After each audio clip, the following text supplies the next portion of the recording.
My son tried to transfer my retirement savings. One bank alert reversed everything. My name is Margot Ellis. I always believed the most dangerous threats came from strangers. Not from inside your own home, not from your own child. I was 68 when it happened. I had worked 35 years as a school librarian. I saved, slowly, carefully, faithfully. I skipped vacations. I packed lunches. I repaired old coats instead of buying new ones. By the time I retired, my savings account held $187,450. It was not luxury money. It was survival money. After my husband passed away, my son Daniel helped me with online banking. My eyesight was weaker, and technology moved faster than I liked. He set up my banking app. He handled passwords. He told me he would keep everything simple. I trusted him. On a quiet Tuesday afternoon in April, my phone buzzed while I was making tea. I almost ignored it. But something made me look. The message read, "Unusual transfer attempt detected. $187,450. Confirmed transaction?" My stomach dropped. That was almost everything, and I had not moved a single dollar. I pressed no. I did not know it then, but that small button would save my future. The moment I pressed no, another message appeared. Transaction paused. Please contact fraud services immediately. My hands shook as I dialed the number on the back of my card. A calm woman answered. She asked for my account details and security questions. I could barely speak clearly. She explained that a full transfer of my retirement savings had been initiated from my mobile device. It was scheduled to clear within the hour. "Did you authorize this transfer?" she asked. "No," I said quickly. "Absolutely not." She froze my account immediately. Then she told me something that made the room spin. The receiving account was under the name Daniel Carter, my son. I remember gripping the edge of the kitchen table so hard my knuckles turned white. There had to be a mistake. Maybe he was consolidating something. Maybe he clicked the wrong button. But no one accidentally transfers nearly $200,000. The agent assured me the funds had not left yet. The system flagged the transaction because it was unusually large and directed to a new external account. 10 more minutes and it would have been gone. 10 minutes. I sat in silence after hanging up. My tea had gone cold. My house felt unfamiliar, like the walls were listening. Daniel had been coming over twice a week for months. He handled my online bills. He updated my passwords. He often said, "Don't worry about it, Mom. I've got you." Had he planned this? I replayed recent conversations in my mind. He had seemed stressed.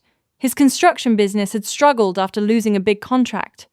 He joked once about being one missed payment away from disaster. I did not think much of it at the time. I called him immediately. No answer. I left a message. "Daniel, call me right now." Hours passed.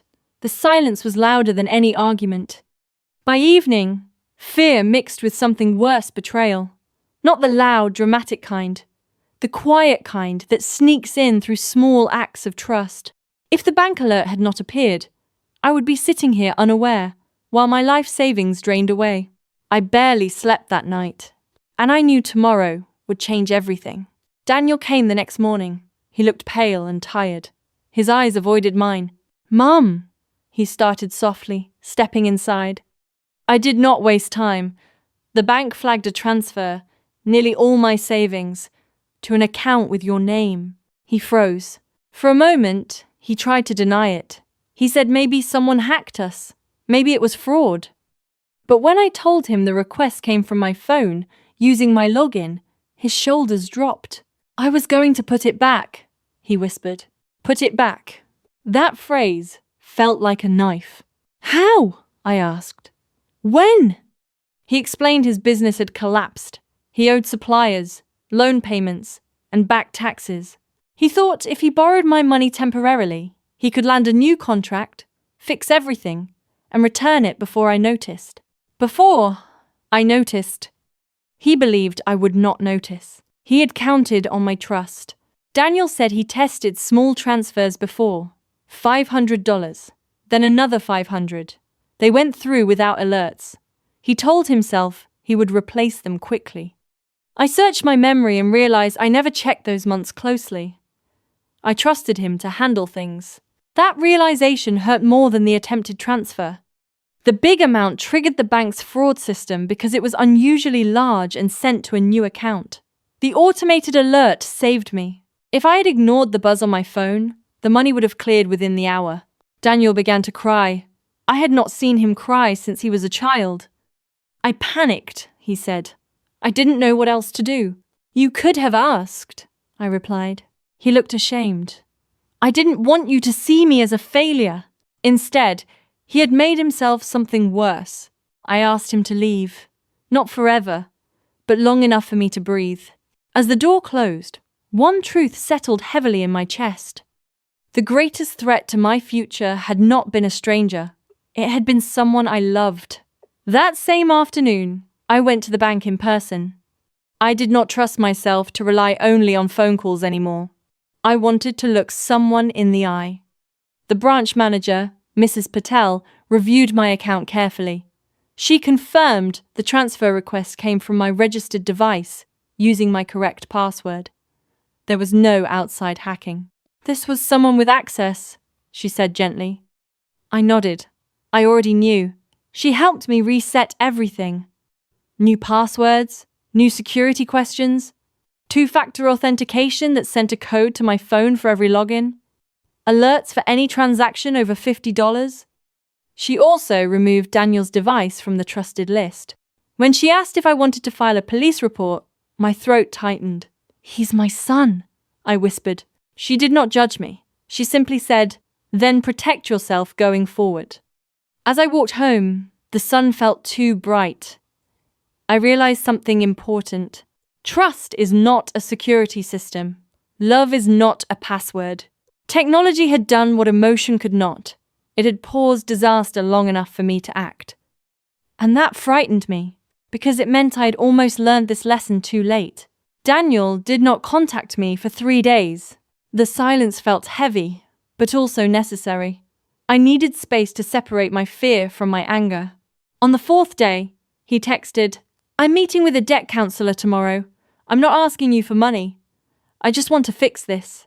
I did not reply right away. Instead, I requested a full 12-month transaction history from the bank. I sat at my dining table with a pen and a notebook, checking every entry line by line. That was when I saw it clearly. 2 small transfers, $500 each, sent months earlier to Daniel's account. I did not remember approving them. When I called him and asked, his voice broke. I meant to tell you. I replaced one of them. I was going to replace the other. Going to, almost, soon, temporary, all words that hide permanent damage. The large transfer was not a sudden mistake. It was escalation. And if the alert had not stopped him, I might have lost everything in stages so small I would not notice until it was too late. We met again, but this time in a public cafe. I did not want this conversation in my home. Daniel brought folders of paperwork. His business debts totaled $192,000. Supplier invoices, equipment loans, tax notices, everything stacked in neat piles, like order could fix chaos. I thought I could save it, he said. One big contract. One big break. And if that failed? I asked. He did not answer, because if it failed, my retirement would have disappeared into his sinking ship. He admitted he felt ashamed to tell me how bad things were. After his father passed, he believed he needed to be strong, successful, reliable. I didn't want you worrying about me, he said. I almost laughed at the irony. Instead of worrying, I almost became financially ruined. He asked if I would report him. The question hung between us like smoke. I told him I had not decided. Not because I wanted revenge, but because consequences matter. And without consequences, lessons fade. Weeks passed. Daniel started working 2 jobs while negotiating payment plans with creditors. He sold his truck. He moved into a smaller apartment. I watched from a distance. Part of me wanted to help, to soften the fall, but I knew giving him money now would only blur the boundaries I had just redrawn. I attended a bank seminar about elder fraud prevention. The presenter said something that stayed with me. Most financial harm to seniors comes from someone they know, family. The room went quiet. Afterward, several women shared stories about children misusing funds, taking loans in their parents' names, or borrowing money without permission. I realized I was not alone. I was not foolish. I had trusted someone I raised. That is not weakness. That is human. Still, the fear lingered. Every time my phone buzzed, my heart jumped. Every alert became both comfort and warning. And deep down, I wondered, if desperation could push him once, what would stop it from pushing him again? 3 months after the alert, life looked stable on the surface. Daniel's debts were under structured repayment. My accounts were secure. We spoke carefully, like walking on thin ice. Then something unexpected happened. I received a letter from a credit monitoring service. It stated that an inquiry had been made using my personal information for a small personal loan application. My blood ran cold. I called the company immediately. The application had been started online but not completed. It was abandoned halfway. The email address used was unfamiliar, but the phone number listed was Daniel's. When I confronted him, his face drained of color. "I didn't finish it," he said quickly. I stopped, but he had started. He claimed panic had returned when a supplier threatened legal action. He thought about taking a small loan in my name, then backing out before final approval. The bank alert had stopped the first disaster, but this revealed something deeper. Desperation does not disappear overnight. It waits, and sometimes it tries again. If I had not signed up for credit monitoring that week, I might never have known. That realization chilled me more than the first alert ever did. When I saw that credit inquiry, something inside me shifted. The first transfer attempt felt like panic. This felt like pattern. I did not yell this time. I did not cry. I simply looked at Daniel across my kitchen table and asked one question. When does it stop? He had no answer. He insisted he never completed the loan application. He said guilt hit him halfway through the form. He closed the laptop before submitting it. "But you typed in my social security number," I said quietly. He nodded. That night, I did something I never imagined I would do. I froze my credit completely. I placed a fraud alert with all major credit bureaus. I locked every possible door. Then I made another decision. We would start family counseling.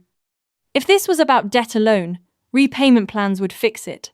But this was about boundaries, shame, and something broken between us. And unless we repaired that, no alert system in the world would truly protect me. The first counseling session felt awkward. We sat on opposite ends of a soft grey couch. The counselor asked Daniel why he did not ask for help instead of taking it. "I didn't want to look weak," he said. "Dad always handled everything. After he died, I felt like I had to be the strong one." I listened carefully. I had never asked him to carry that weight. But grief changes roles in ways we do not notice. He admitted something else that startled me. "When I handled your banking, I felt powerful, like I was protecting you, protecting me." Somehow that role twisted into controlling access. The counselor turned to me. "What did you feel when you saw the alert?" I answered honestly. I felt small, like I had trusted the wrong person, like I could not even trust my own home. The room went silent. Trust is fragile. Once cracked, it does not shatter loudly. It fractures quietly, and repairing it requires more than apologies. Over the next month, Daniel worked relentlessly. He took night shifts at a warehouse while restructuring his business during the day. He attended counseling sessions without missing one. But I noticed something else. He no longer asked about my finances. Not once.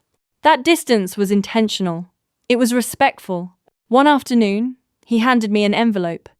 Inside was a written statement he had drafted and signed. It stated clearly that he would never access my financial accounts again, never use my information, and would accept legal consequences if he did. "I need you to feel safe," he said. The paper meant more than I expected, not because it was legally binding, but because it showed awareness. Still, a question lingered in my mind. Was he changing because he understood the damage? Or because he feared losing me completely? True change comes from understanding, not fear. Time would reveal which one this was. 6 months after the alert, something unexpected happened. Daniel called me late one evening. His voice sounded different, steady. "Mom," he said, "I paid off the supplier who threatened legal action. It was the first major debt cleared." I congratulated him, but I did not soften my boundaries.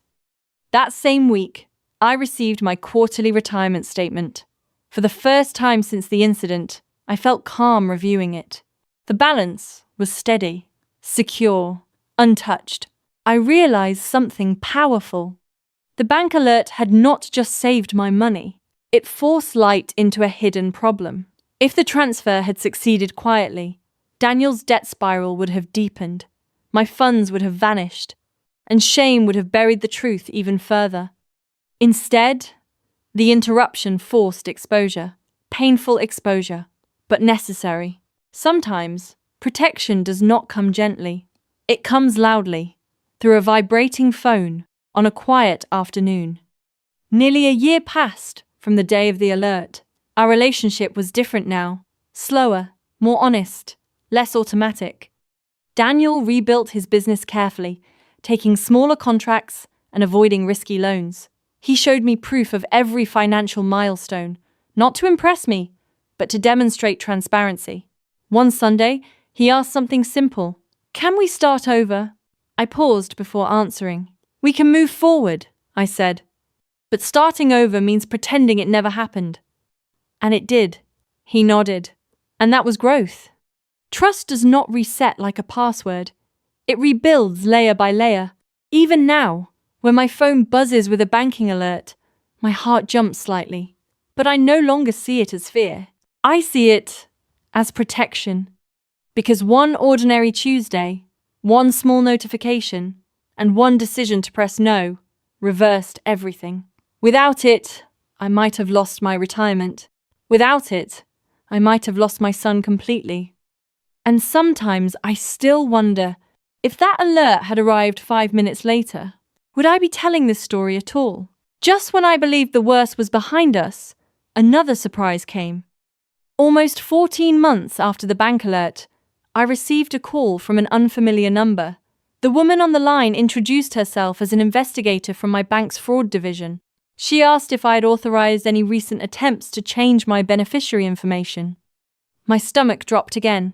"No," I said firmly. She explained that someone had tried to log into my retirement portal from a new device and had begun editing beneficiary details. The system required additional identity verification, which failed. The attempt was blocked. I felt the old fear rise in my chest. Was this Daniel again? Or someone else who had somehow gained access? The investigator confirmed the login attempt came from a different city, using a device not connected to my son's accounts. For the first time, the threat was not him. That realization brought mixed relief, because now I understood something deeper. Once financial information is shared loosely, even within family, it can spread in ways you never see. Security is not just about trust. It is about discipline. And I had learnt that lesson the hardest way possible. The bank traced the login attempt to a data breach involving a third-party service Daniel had once used to manage small business invoices. My information had likely been stored there when he helped me review tax documents months earlier. The breach had exposed names, partial account numbers, and contact details. That detail shook me. Even after I secured my accounts from my own son, vulnerability remained through digital footprints neither of us fully understood. Daniel felt terrible when he learned about it. "This is my fault," he said quietly. "It's not entirely," I replied, "but it's part of the chain." We both realized something important. Financial safety, is not a single action. It is ongoing awareness. I enrolled in identity theft monitoring. I reviewed every old subscription, every shared login, every connected device. For weeks, I felt hyper-alert, but instead of fear controlling me, preparation replaced it. And in a strange way, the second scare strengthened us. It reminded Daniel that shortcuts, whether emotional or digital, carry consequences. And it reminded me that vigilance must outlast crisis. 2 months later, something unexpected happened that tested everything we had rebuilt. Daniel received a settlement from a delayed construction contract that had finally closed. It was not huge, but it was enough to clear another large portion of his debt. He came to my house with a check in his hand. "I want to repay the $1,000 I took before," he said, with interest. I stared at the envelope. Technically, he had already replaced one of the $500 transfers months ago. The other had lingered unresolved. He placed $1,500 on the table. "I know money doesn't fix trust," he said, "but I need to fix what I can." I did not rush to accept it. Instead, I asked him something different. "What have you learned?" He paused for a long time. "That desperation doesn't give me permission," he said, "and love doesn't give me access." That answer mattered more than the check. I accepted the repayment, not as closure, but as evidence of growth. A year and a half after the alert, I attended another bank seminar, this time as a guest speaker. I almost declined at first. Sharing felt exposing, but the branch manager encouraged me. "You could help someone," she said. Standing in front of that small group of retirees, I told my story carefully. I did not mention Daniel's name. I did not shame him. I focused on awareness. "Enable alerts," I said. "Check your statements, even if someone you love helps you." The room was quiet. Afterward, 3 women approached me privately. Each shared a story about a child misusing funds. None had alerts enabled. One had already lost her savings. That conversation stayed with me for weeks. My alert had not just reversed a transfer. It had given me a voice. And sometimes, protecting others begins with telling an uncomfortable truth. 2 years passed from the day my phone buzzed in the kitchen. Daniel's business stabilized. Slowly, carefully. He avoided large loans. He built partnerships instead of chasing fast contracts.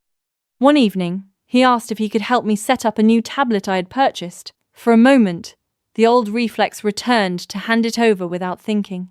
Instead, I smiled and said, "Sit beside me. We'll do it together." He nodded immediately. That small shift said everything. Help no longer meant control. Support no longer meant access. We worked side by side, not one managing the other. Trust was no longer blind. It was structured. And that difference made it real. There was one final conversation we had that surprised me most. Daniel asked if I ever regretted not reporting him. I thought carefully before answering. "If the money had gone through," I said, "I might have." He lowered his eyes. "But the alert stopped it," I continued. "And you chose to change." I explained that consequences do not always need to be public to be powerful. What mattered was accountability. He had faced shame, debt, counseling, hard work. That was not easy. But I also made something clear. "If it ever happens again," I said calmly, "I will not hesitate." He nodded without argument. And in that moment, I believed him when he said it would not. Sometimes, late at night, I still replay that Tuesday afternoon in April. The tea kettle, the quiet house, the buzz of my phone. What if I had left the room? What if my phone battery had died? What if I dismissed the alert as spam? Those small possibilities haunt me more than the betrayal itself, because the line between safety and ruin was thin. Technology is often blamed for distance between families. Yet in my case, technology protected what emotion almost destroyed. The alert did not accuse. It did not judge. It simply paused. And that pause gave me power. Today, I manage my finances confidently. I review statements weekly. I keep credit frozen unless absolutely necessary. I treat passwords like keys to my home. Daniel and I have rebuilt something quieter, but stronger. We talk openly about money now, about fear, about pride. He once told me, if the alert hadn't stopped me, I might have convinced myself it was fine. That thought chills me. Because wrongdoing grows when it goes unchecked. The alert forced interruption. Interruption forced truth. Truth forced change. If someone asked me the hardest part of this journey, it would not be the attempted transfer. It would be facing the fact that love does not protect you from harm. Love requires boundaries. Trust requires verification. And safety requires action. I no longer see myself as a victim of betrayal. I see myself as someone who was given a second chance before disaster struck. Many are not so lucky. My son once tried to transfer my retirement savings. One bank alert reversed everything. It saved my $187,450. It exposed hidden debt. It forced painful conversations. It rebuilt broken boundaries. And it taught me something I will never forget. Security is not distrust. It is wisdom. That small vibration on my kitchen counter protected 35 years of work. And sometimes I still wonder, how many people ignore that first alert? How many press yes without reading? How many assume it cannot happen inside their own home? I almost did, but I pressed no. And that single decision changed the future of both my money and my family forever. If you have been listening to my story, I want you to remember one thing. I was not careless. I was not foolish. I was a mother who trusted her son. Trust is not weakness, but trust without protection can become risk. The day my phone buzzed with that bank alert, I almost ignored it. I was making tea. It felt like any other ordinary afternoon. Yet that small vibration protected 35 years of hard work. I share this not to shame my son. He made a desperate choice. He faced it. He changed. We rebuilt our relationship slowly, with honesty and boundaries. I share this because many people believe financial danger comes from strangers in dark corners of the internet. Sometimes it does, but sometimes it comes from someone sitting at your kitchen table. Turn on your alerts, check your statements, ask questions. Protect your future, even from the people you love most. Because security is not about distrust. It is about wisdom, and one small decision can change everything.